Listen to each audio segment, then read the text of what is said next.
Well, Mr. Chairman, you said, as you know, you acknowledged the request by the ranking member for a representative from Treasury, and you said, we can only do so much in one day. I can tell you that we'd come back.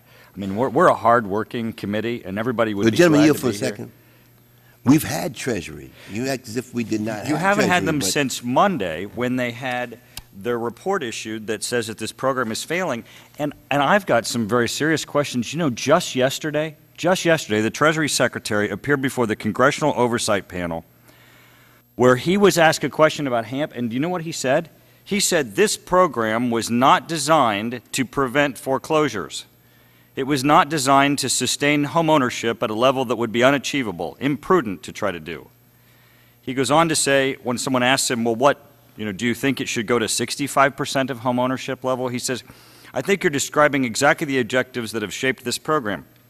The chair of the Congressional Oversight Panel, responding to his comments, said this: I was very surprised and very frustrated by the notion that the Secretary seemed to be saying that a program that helps only a tiny handful of families facing foreclosures is a successful program because, in effect, the rest deserve to lose their homes. She says, I thought that was shocking. I find it shocking. I find it inconsistent with the chairman's opening statement about what this program is to do, and certainly Secretary Geithner is responsible for ensuring the success of the program. I also find it inconsistent with what the President told the American people this program was going to do. Now we have an absolute crisis, and it is not over. I mean, I'm from Montgomery County, Ohio, and the foreclosure rate is staggering in my community. Ohio has seen the foreclosures continue to mount, and clearly this needs to be addressed not only by Treasury addressing this program and giving people real answers as to its goals and objectives, but also for the financial institutions, because we cannot lose focus here that the financial institutions got us in this mess. This is not a government-created mess by their lending practices that did not make sense, that were not sound business decisions, that did not protect the banks and did not protect capital investments. And the concern that I have as I look to Treasury and then to the financial institutions is that decisions are being made currently that don't protect capital.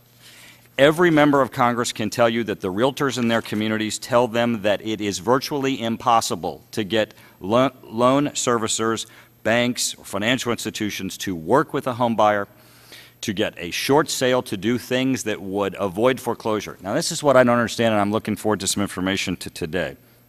The test under the HAMP program is supposed to preserve capital for the banks, but apparently it's not a program that even the banks are with zeal pursuing.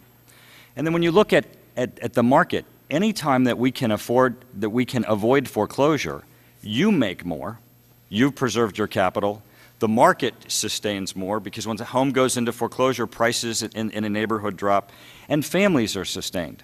So I'm interested today in why isn't this program working? Why isn't Treasury here? But also from you guys, why aren't you operating in what we would all believe a market standard of capital preservation, because we are continuing to proceed toward foreclosure at rates where we all know people are approaching the financial institutions with deals and offers that are being rejected that would have a higher return than foreclosure does.